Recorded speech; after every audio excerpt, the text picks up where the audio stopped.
the City, Greater Manchester's only dedicated fashion and beauty programme. Coming up this week, Nikki's here with some first date fashion for singletons. I book in with eyebrow guru Shavata in my quest to get the perfect arch. Makeup artist Emma Ekpo talks us through our changing makeup needs as we get older. And if the world of yoga sends your head in a spin, then stay tuned for a novice's guide.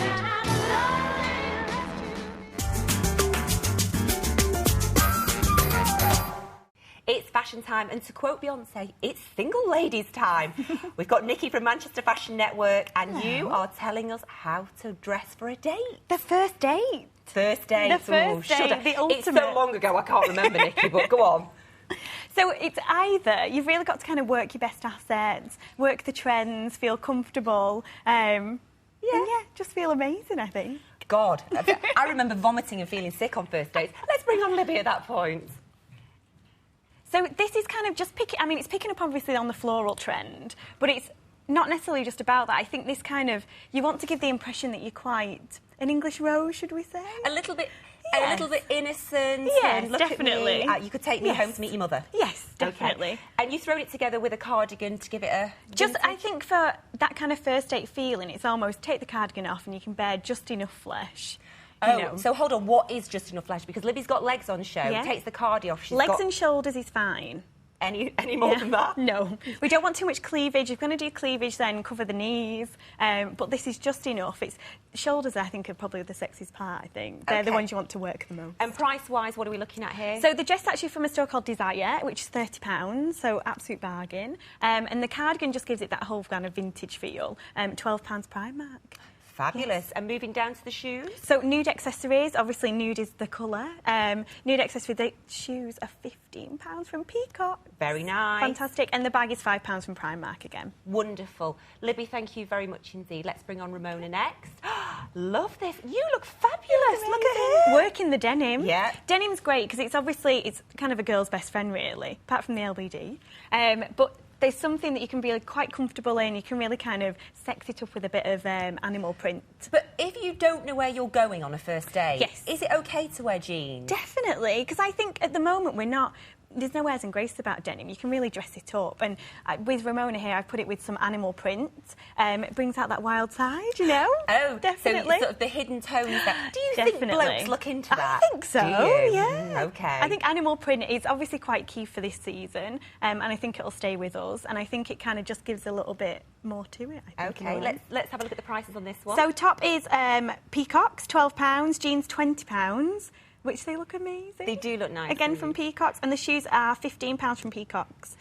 Just enough lift, with them being a wedge, just enough lift for you and they're quite comfy so you're not going to go stumbling over anywhere. We say that after a couple of drinks, who knows.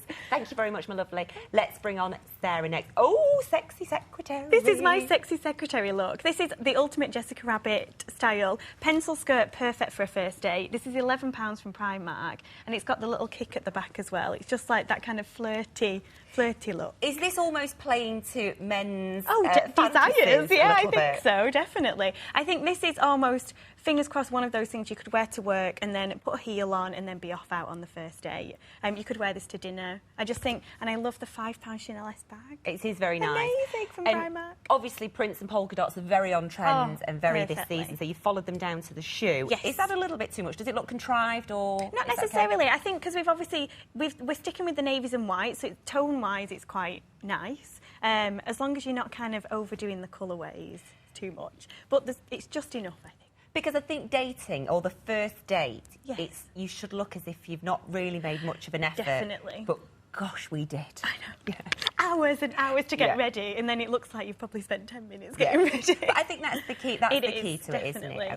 Thank you very much, Sarah. Let's bring on Jo. Oh, Disco Diva. Loving this. This is really just a bit of a nod to the white vest. I think it's always, guys always say, I love a girl in a white vest and jeans, but this just gives it a little bit more of a va-va-voom type, look. If we're going to go out dancing, we might not want to wear a full sequin dress, so we put a white vest with it, and it kind of gives us that kind of sexy appeal. OK, because I'm old, just put it on my mum head here, a very short skirt like that, does it send off the wrong signals?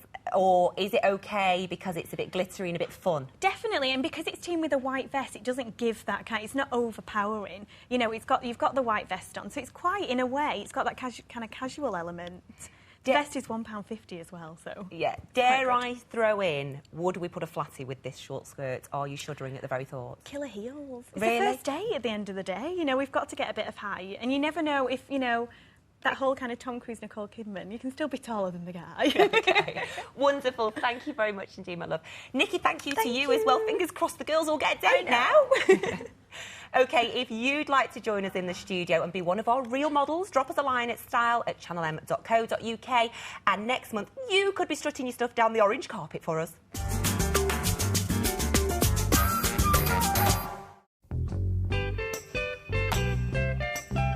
Celebrity eyebrow expert Shavata visits Harvey Nichols once a month, and I was lucky enough to bag not only a treatment, but also the inside info on the ancient art of threading. OK, so tell me, how would you like your eyebrows? I don't know, I'm totally in your hands, whatever you think. I don't like them to be thin. OK. So whatever you think, you're the expert. Threading is an ancient Indian method of hair removal by manipulating the thread in a certain way and pulling the hairs out from the root.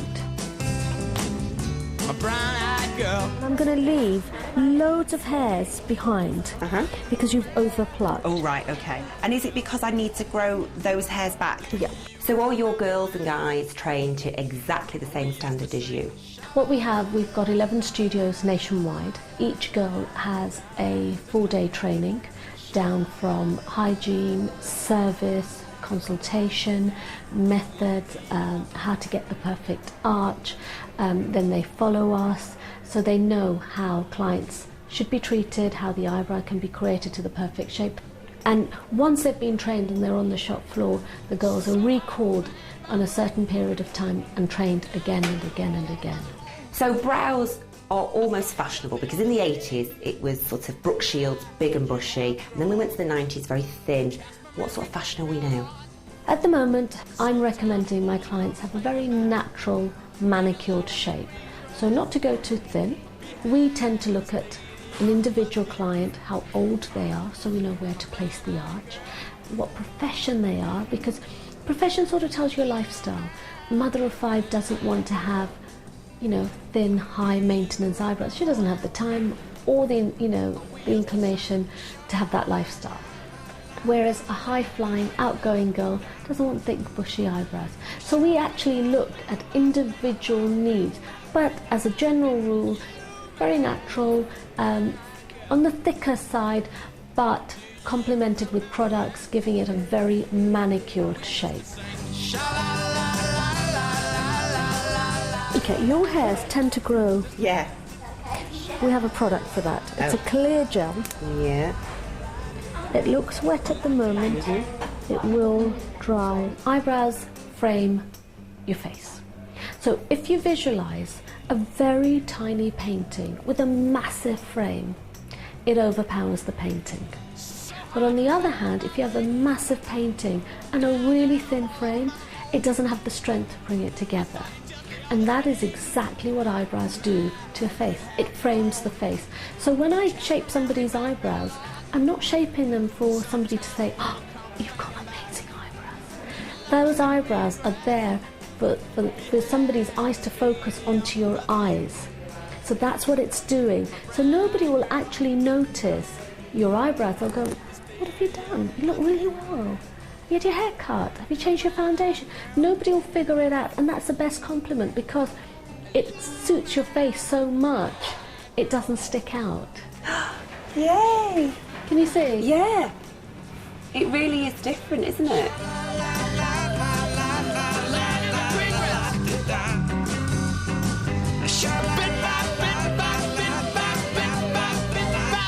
And so if you were coming on your lunch hour and the little redness, does that just go really quickly? It takes about an hour. Right.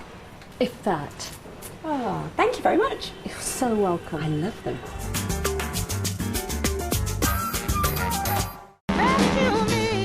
Still to come on Style in the City. Do you know your Bikram from your Hatha? I meet a man who knows everything there is to know about yoga. We've got a guide to changing your makeup as you age. And we're talking men's fashion in this week's Key Look. But before all that, this week's product of the week is for anyone who's sick and tired of their expensive bras getting damaged in the washing machine. The Bra Baby protects your bra in the washer and dryer to help eliminate bumpy, lumpy bras. It costs £9.99 and is available from the USA Best website.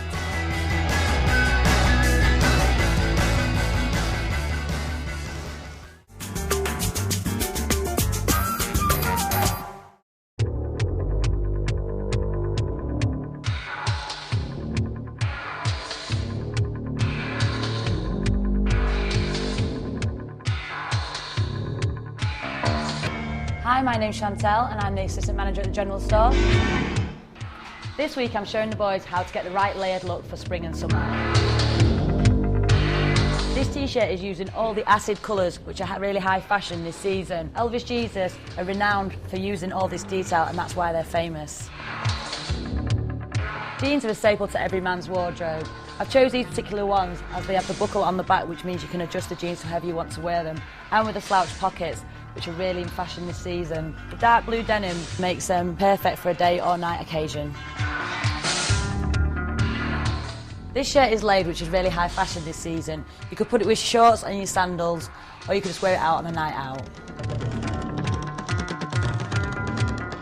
This is a leather look hooded jacket, which would be a key item in every man's wardrobe. It could be worn casually or for going out.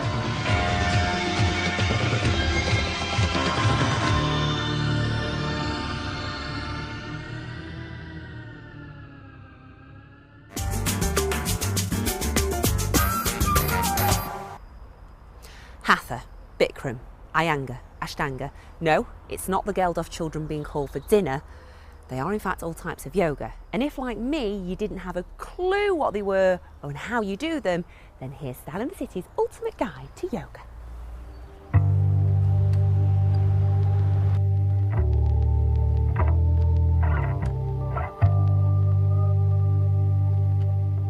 Now, yoga to me is a little bit of a mystery. There are so many different names out there. Let's start with the history of it.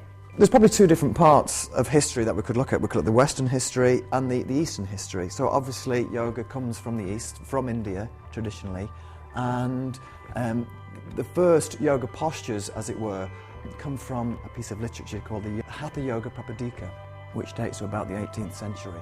Yoga, as what we understand yoga to be, is a very small, like the tip of the iceberg, because most people in the West, yoga is just stretching, but that is literally the tip of the iceberg. Yoga is a philosophy, it's a way of life. The postures don't really appear until the 18th century from this Hatha Yoga Prapadika. So now it's actually quite westernised, isn't it? It's over here and we've really embraced it. Sure. Well, it came over via BKS Iyengar in the sort of 1960s, early 70s.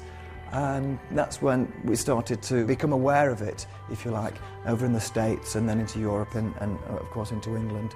And then in the 80s, the 90s, your Stings, your Madonnas, your Jerrys, they brought it to prominence to people's consciousness in the West. Basically, yoga is yoga. There are different forms, but ultimately, you know, the goal is the same. The end is to be able to sit with some sense of peace of mind, some sense of calm, tranquility. But, you know, and this starts off with the posture work, if you like. Oh, no, that's interesting because from reading my glossy mags, I would have thought it's all about having toned arms and toned legs and abs, but it's a frame of mind. Well, of course, because in the West, you know, we don't understand the word meditation, because ultimately that's what it's leading us towards. It's towards a place to be able to sit comfortably and meditate. And so we've taken the kind of the aesthetic of the yoga, i.e. the what you can see, the body beautiful, because we can understand that. We want to have this beautiful body, and you know, for people who get into yoga for that reason, that's absolutely fine. You know, I think ultimately it's being able to plant a seed, and if you know, to water the seed, you do the work, the postures, and you know, it might lead you towards a more peaceful sense of mind. It might just lead you towards trying to get a more beautiful body. So we talked about Hatha Yoga, so let's break it down. I suppose in the West, Hatha Yoga is kind of conceived as a very sort of slow, mannered, leisurely paced, passive form of yoga, if you like. And it's kind of a more relaxed form of yoga where people come into a class, you know, they spend some time just sitting and breathing, and then they'll do a couple of postures, and it's a nice easy pace, and it's certainly a great place to start for a beginner who's never done any yoga before. So now let's move on to a slightly more energetic yoga. Iyengar yoga is slightly more strenuous in that it's very precise. In the posture, you're moving into the postures, you're staying in for the postures for longer periods of time. It focuses on precision of the body, getting the different elements of the body in the correct positions. It can be, you know, initially it can be very, very hard work because you're staying in the postures for like 2, 3, even 5 minutes. For those people who are looking to make the body more toned, it needs to be a lifestyle choice. And students come to me and say, you know, will it tone my body, will it make this, da-da-da-da? And I'll say, you know, it can do, but you know, if you go away and start eating fish and chips, then it won't do. You know, it's a whole lifestyle. So from healthy eating to healthy living, good living, and then obviously yoga practice. Okay, so let's move on to another type of yoga. So Ashtanga yoga, it's one of the most ancient practices of yoga, and it kind of came out of India in the early 1900s. It's very flowing, it's a very beautiful movement of postures linked together by the focus of breath. And for me, it's like the perfect prerequisite for a seated meditation practice. For Westerners indeed, because, you know, meditation is not part of our culture. You know, we grow up in the West, and meditation is kind of this weird esoteric practice, if you like, but we understand movement, we understand breathing, and then the Ashtanga practice, we link these two together, and we're kind of some moving meditation, which then, you know, after time, the body becomes more flexible, more strong, and then we can sit peacefully, meditating on the breath or contemplation or whatever your practice. Even if you go to church and you say your prayers, whatever, it can assist with that, being comfortable in the body, as well as learning to focus the mind. The mind is our biggest problem. Realistically, if somebody wants to see a difference in their body and their lifestyle, how often do they need to do yoga? Do it if and when you can, really. If you can do it daily, great. You know, but life gets in the way. We've all got busy lives, you know, children, school, work, you know, 1,000,001 things. But, you know, just finding a little piece of time each day is great. Rather than kind of doing it all at once, like once a week for 2 hours, it's much better to do like 10 minutes each day. So you've got, you know, you're building up a steady flow, a stream, if you like. Well, I feel as if we've broken yoga down, so hopefully people will be able to choose the one that fits in with their life and what they'd like to achieve. So thank you very much.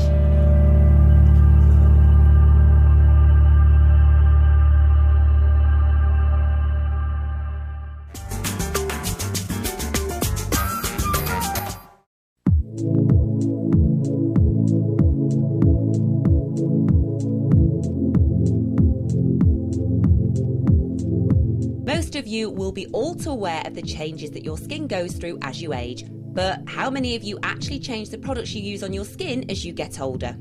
Laura Mercier makeup artist Emma Ekpo is here with a guide on how to change your makeup as you mature.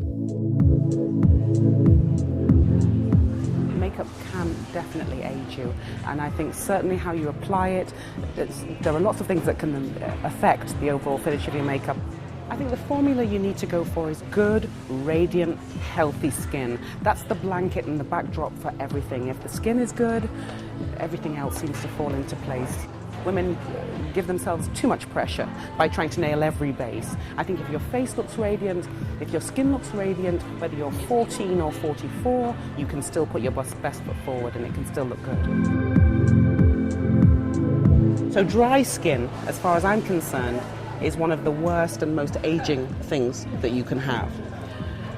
Moisture and pairing yourself up with a product that supplies moisture without over hydrating the skin and producing spots is the most crucial decision you're going to make. I'm going to introduce a primer with Roz. You won't see it to its full effect with Roz because Roz has a lovely juicy young skin, but for older ladies, these primers are invaluable because they stop powder products settling in any fine lines that you have and therefore contributing to this aging factor. And I'm now going to use a tinted moisturizer that actually comes in stick form. And the beauty of this product is whether you're 20 or 40, you can use it. because you have a level of buildability with this product that you don't have with your regular cream tinted moisturizers, and that's flattering and it's youthful. Use the right foundation for the right season. Don't be afraid to change. Match yourself skin to skin. Don't let your face experience a holiday that the neck didn't go on. Keep everything in one synchronicity.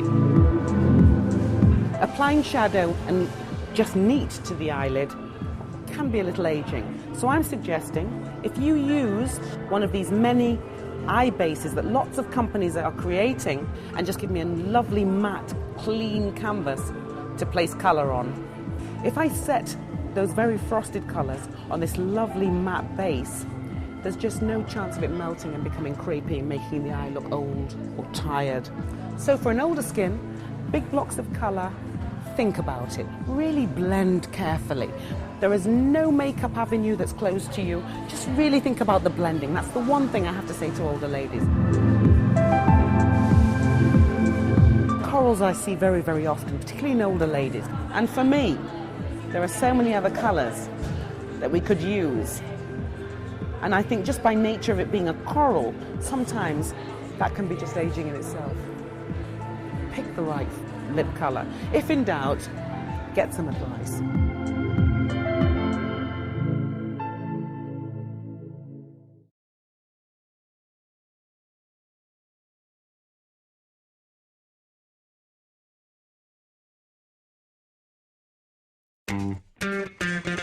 Competition time now. Private Members Club The Circle have just launched their new restaurant, Kitchen at the Circle. And to celebrate, they are offering one of our Style in the City viewers the opportunity to win a prize worth over £1,000. The mouth-watering prize is lunch or dinner for two with wine, spirits and cocktails every single month for a whole year. The restaurant's award-winning head chef Neil Lorenzo has devised a rustic British menu with a contemporary twist. His exciting approach to food reflects perfectly the stylish backdrop of the Victorian glass atrium of Barton Arcade. So, if you fancy living it up like a star once a month for the next year, simply text the answer to the following question. What meal is said to be the most important of the day? Is it A, supper, B, dinner, or C, breakfast? Text style followed by your choice of answer A, B or C to 88821. Entries cost £1.50 plus your standard network charge. Players must be 18 and over and lines close at midnight on Tuesday the 26th of May. You can find more details on the terms and conditions on our website. That's it for this week, but coming up next week on Style in the City. As the wedding season approaches, I take a trip to the city's northern quarter to visit a lady who tailor-makes hats. Ever wondered what colours suit and don't suit you? Well, we asked the ladies in the know. And our panel of experts answer yet more of the city's fashion dilemmas.